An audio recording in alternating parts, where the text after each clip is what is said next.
Good morning সবাইকে। এই যে দেখেন বৃষ্টি হচ্ছে, আজকে সারাদিন বৃষ্টি পড়বে। তো ওয়েদারটা খুবই বাজে। বৃষ্টি হলে ভাল লাগে না, একটু ডিপ্রেসিং। বাট পজিটিভ সাইড হচ্ছে সব স্নো মেল্ট হয়ে গেছে বৃষ্টির কারণে, আর রাস্তাঘাট সব ক্লিন হয়ে যাবে, এটাও ভালো। রাস্তায় গাড়ি দেখা যাচ্ছে আর্লি ইন দ্য মর্নিং। অনেকের অফিস অনেক দূরে থাকে, সো আর্লি বের হতে হয়।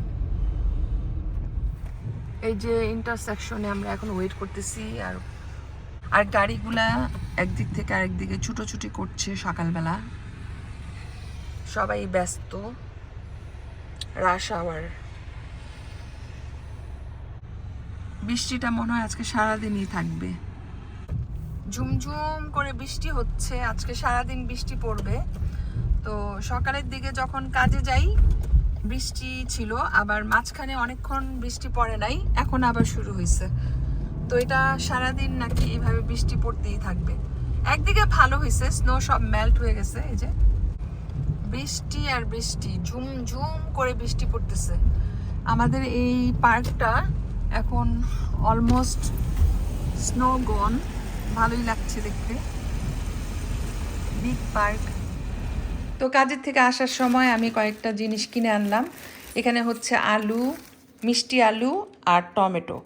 মিষ্টি আলুটা এনেছি অনেক দিন ধরে, মিষ্টি আলু খেতে ইচ্ছা করছিল, বাট রোজার মধ্যে তো এত কিছু খাওয়া যায় না।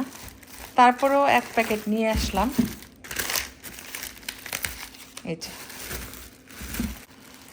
এটা সিদ্ধ করে খেতেও ভালো লাগবে, অথবা সবজি হিসেবেও খাওয়া যাবে। অথবা আরেকটা অপশন আছে, কেটে লবণ দিয়ে একটুখানি সামান্য অলিভ অয়েল মাখিয়ে ওভেনে বেক করা যাবে, অথবা এয়ার ফ্রায়ারেও বেক করা যাবে। এই ছিল আজকের টুকটাক বাজার। তো আমি কাজে থেকে বাসায় এসে রেস্ট করি নাই, রান্নাবান্নার কাজ শুরু করে দিলাম। কারণ প্রতিদিন ইফতারিতে ভাজা পুরা অনেক কিছু করি, আবার বাড়ির থেকেও খাবার আনা হয়। আজকে ভাবলাম অনেক দিন পরে একটু ভাত খাবো, যদিও আমার ভাত খাওয়া হয় না, বাট কেন জানি একটু ভর্তা টাইপের জিনিস দিয়ে ভাত খেতে ইচ্ছা করছে। তো যেই ভাবা সেই কাজ, আমি এখানে ভাত রান্না করে ফেলেছি অলরেডি, গরম ধোয়া ওঠা ভাত পাতিলে। তারপর এখানে আলু সিদ্ধ করে পেঁয়াজ, কাঁচামরিচ, ধনেপাতা সব রেখে দিয়েছি। পরে আমি হাত দিয়ে কচলিয়ে ভর্তা বানাই ফেলবো, আলু ভর্তা। আর এখানে টমেটো ভর্তা করব। টমেটোগুলাকে ভালো করে এখন লবণ দিয়ে আর সামান্য একটু তেল দিয়ে নরম করে একদম পুরা পুরা করে ফেলবো। তারপর এটাকে আমি আলু ভর্তার মতো করে কচলিয়ে কচলিয়ে পেঁয়াজ, কাঁচামরিচ, ধনেপাতা দিয়ে ভর্তা করব। মানে টমেটোর চাটনি করব আর কি, যেটা আমি আপনাদেরকে বুঝাতে চাচ্ছিলাম, একটু ঘুরায় পেঁচায় বললাম আর কি। তো এখানে আমি একটু সরিষার তেল দিয়ে দিচ্ছি, তাহলে ফ্লেভারটা ভালো আসবে। একটু দিতে যেয়ে অনেকখানি দিয়ে ফেললাম সরিষার তেল, কিছুই করার নাই। এখন এটাকে ভালো করে নেড়ে চেড়ে নরম করে নিব। ও আচ্ছা, এখানে আমি একটু রসুন দিব, কয়েকটা রসুন কেটে আনি। তো এই রসুনের টুকরাগুলো আমি টমেটোতে দিয়ে দিচ্ছি, তাহলে চাটনিটা খেতে ভালো লাগবে।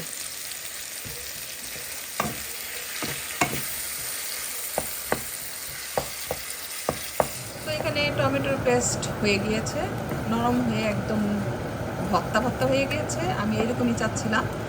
এখন আরেকটু নেড়ে চেড়ে আমি চুলাটা বন্ধ করে দিব। তারপর ঠান্ডা করে এটাকে আমি চাটনি বানাবো, পেঁয়াজ, কাঁচামরিচ, ধনেপাতা দিয়ে। আর এখানে আমি অনেক কিছু রেডি করে নিচ্ছি। এই যে সরিষার তেল ভর্তার জন্য, তারপর আলু সিদ্ধ করে মোটামুটি চটকিয়ে নিয়েছি হাত দিয়ে, ফাইনাল চটকানোটা এখনো হয় নাই। এখানে পেঁয়াজ, কাঁচামরিচ আর ধনেপাতা উপরে রেখে দিয়েছি। কিছুক্ষণ পর আলুটা যখন ঠান্ডা হয়ে যাবে তখন আমি এটাকে ভর্তা বানাবো। আর টমেটোর চাটনির বানানোর জন্য পেঁয়াজ কাঁচামরিচ সামান্য একটু তেলে ভেজে নিয়েছি, আর উপরে ধনেপাতা আছে। তো এগুলা দিয়ে টমেটোর চাটনি বানাবো। তো এভরিথিং ইজ রেডি। আজকে অনেক মজা করে ভাত খাবো ইনশাল্লাহ।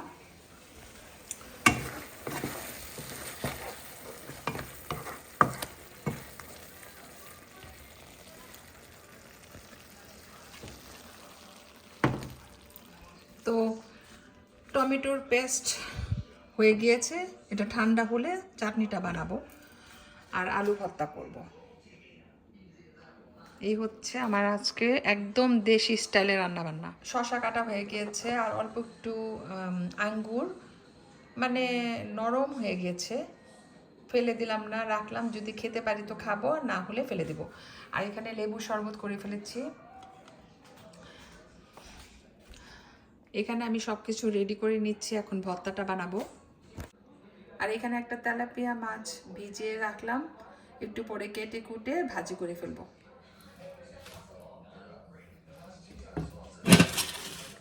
তো ভর্তাগুলো আমি এখন বানিয়ে নিচ্ছি। হাত দিয়ে ভালো করে কচলিয়ে কচলিয়ে এই ভর্তাটাকে বানাতে হবে।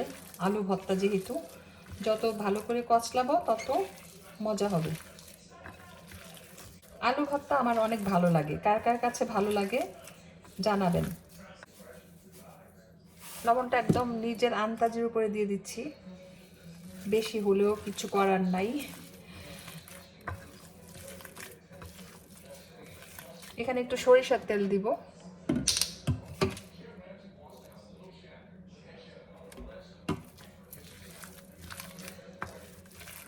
অনেক সুন্দর স্মেল বের হচ্ছে, কারণ ধনেপাতা দিয়েছি আর সরিষার তেল।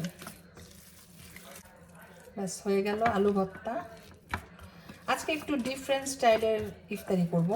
প্রতিদিন ভাজা পোড়া খেতে খেতে একদম ফেড আপ হয়ে গিয়েছি, আর ভালো লাগতেছিল না। আজকে হচ্ছে আমাদের 23 রোজা। 23 রোজাতে প্রতিদিন অলমোস্ট প্রতিদিন ভাজা পোড়া করেছি, বাইরের থেকেও খাবার আনা হয়েছে, সব মিলিয়ে মজা করে খেয়েছি মাশাল্লাহ, কোনো ডাউট নাই। বাট আজকে ভাবলাম যে একটু ভাজা পোড়া না করে ভর্তা ভাজি দিয়ে ভাত খাবো। যদিও ইফতারিতে ভাতটা খেতে আমার খুব একটা পছন্দ না, বাট কেন জানি মনে হচ্ছে ভর্তা দিয়ে খেতে পারবো, ভালো লাগবে, সেই জন্য বানাচ্ছি। এই যে আলু ভর্তা রেডি। এখানে আমি এই পাতিলের মধ্যেই এগুলো নিয়ে নিচ্ছি, পেঁয়াজ কাঁচামরিচ ধনেপাতা।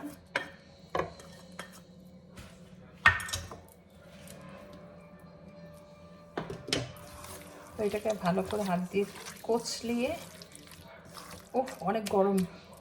এটা হচ্ছে টমেটো ভর্তা, টমেটোর চাটনিও বলা চলে, যার যেটা ভালো লাগে বলেন। টমেটো ভর্তাও বলা যায়, আবার টমেটোর চাটনিও বলা যায়। এখন আমি এটাকে একটা প্লেটে নিয়ে নিই। মাছটাকে আমি কড়কড়া করে ভাজবো, মানে হালকা ভাজি করব না, একদম কড়কড়া করে ভাজি করব। হলুদ মরিচ লবণ দিয়ে ভালো করে মাছটাকে মেখে নিয়েছি।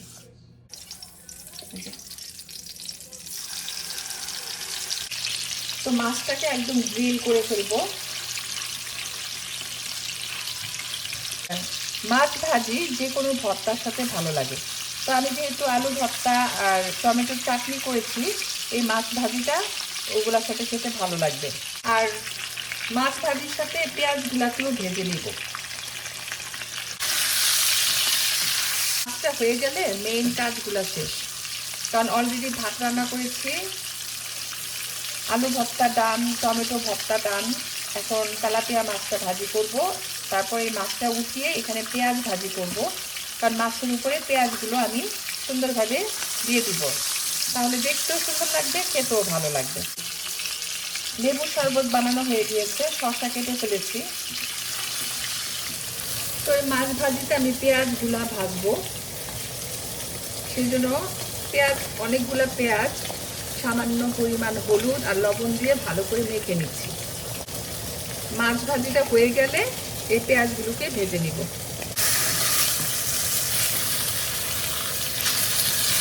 বুঝতে পারছি না কি একটা অবস্থা। ওয়াও, অনেক সুন্দর হয়েছে কালারটা। আমি এরকমই চাচ্ছিলাম। এই মাছটাকে আমি অনেক হাই হিটে ভাজতেছি, তো এত স্মেল বের হয়েছে, পুরা পুরা পুরা স্মেল। এতে আমার কিচেনের যে অ্যালার্ম সিস্টেম সেটা বেজে উঠছে।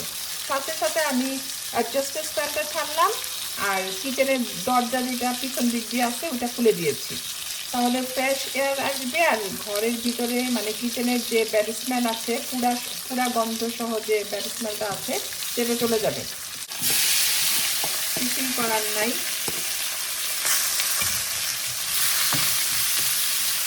এখন আমি এই মাছটাকে তুলে ফেলবো।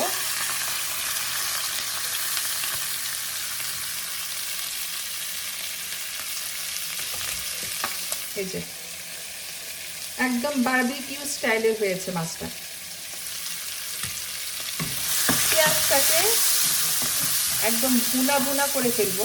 তো পেঁয়াজ ভুনা হয়ে গেলে মাছের উপরে দিয়ে দিব। তো পেঁয়াজটাকে আমি ভাজা ভাজা করে নিচ্ছি। মাছের উপরে ভাজা ভাজা পেঁয়াজ থাকলে খেতে অনেক ভালো লাগে, সেটা সবাই জানেন, আমার তো খুবই প্রিয়। এখন আমি অল্প একটু ধনেপাতা দিয়ে দিচ্ছি। তো এখন আমি এই মাছটা আরেকবার দিয়ে দিচ্ছি ফ্রাই প্যানে, আর একটু ভালোভাবে হওয়ার জন্য। মনে হচ্ছে আজকের মাছটা আমার কাছে ভালো লাগবে, কারণ একদম ভাজা ভাজা হয়ে গিয়েছে, পুরা পুরা বারবিকিউ স্টাইল। এটা আমি 5 মিনিট পর নামিয়ে ফেলবো। তো একদম ভাজা ভাজা হয়েছে পুরা পুরা। তো মাশাআল্লাহ, খেতে ভালো লাগবে, আমি এরকমই চাচ্ছিলাম। তো পেঁয়াজটা তো অলরেডি হয়ে গিয়েছে, মাছটাও 99% ডান। এখন জাস্ট একটু আবার হালকাভাবে গরম করে নিচ্ছি পেঁয়াজের সাথে। আর এখানে আমি সুইট পটেটো বেক করব এয়ার ফ্রায়ারে। সো এখানে আমি সবগুলা নিয়ে নিলাম, ছোট ছোট পিস করে কেটে। একটু সামান্য পরিমাণ লবণ দিব, আর দিব একটু চিলি ফ্লেক্স দিব একটু।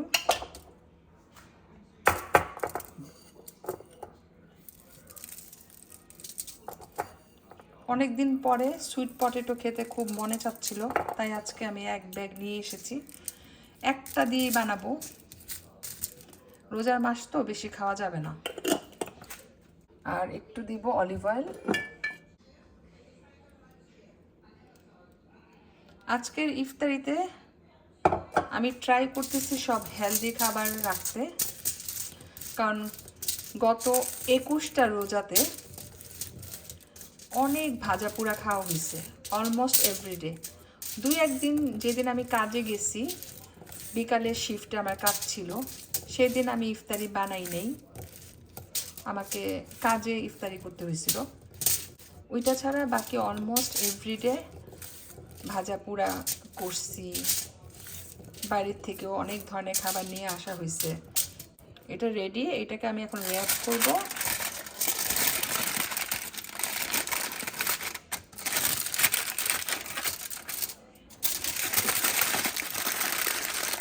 যে নিয়ে যাচ্ছি এয়ার ফ্রায়ারে, ঢুকিয়ে দিলাম। এখন আমি এটা অন করে দেব, হতে থাকুক। আর এদিকে আমি মাছটাকে নিয়ে নিচ্ছি একটা প্লেটে।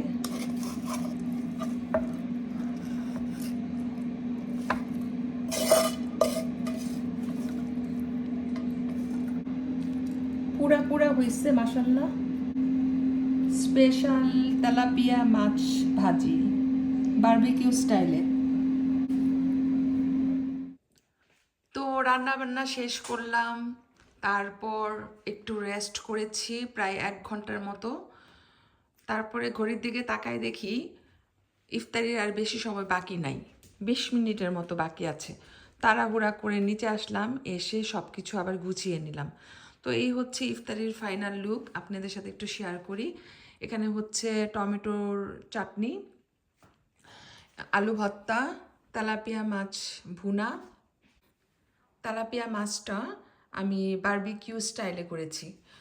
আর সাদা ভাত, সিদ্ধ চালের ভাত, বুট ভাজি, শসা, মিষ্টি আলু, আর গতকালকের কিছু ইফতারির আইটেম বাকি ছিল, সেটা গরম করে নিয়েছি। এখানে হচ্ছে বিস্কুট, আর এটা হচ্ছে খুবই মজাদার একটা ডোনাটস, লেবু শরবত আর ড্রিঙ্কস। এই ছিল আজকে আমাদের 22 রোজার ইফতারির আয়োজন। তারপরে তো চা থাকবেই, চা ছাড়া তো আমাদের চলেই না। আজকে অবশ্য চা খাবো না, কফি খাবো। নতুন একটা কফি অ্যাড হয়েছে লিস্টে, টিম হর্টনসের, সেই কফিটাই আজকে আমরা খাবো। তো 22 রোজাতে আমাদের খুবই সাদামাটা সিম্পল দেশীয় স্টাইলে ইফতারি থাকবে ইনশাল্লাহ। তো আর তো বেশিক্ষণ বাকি নাই, আমরা সবাই রেডি হচ্ছি। তো সবাই ভালো থাকবেন, আমাদের জন্য দোয়া করবেন। আল্লাহ হাফেজ।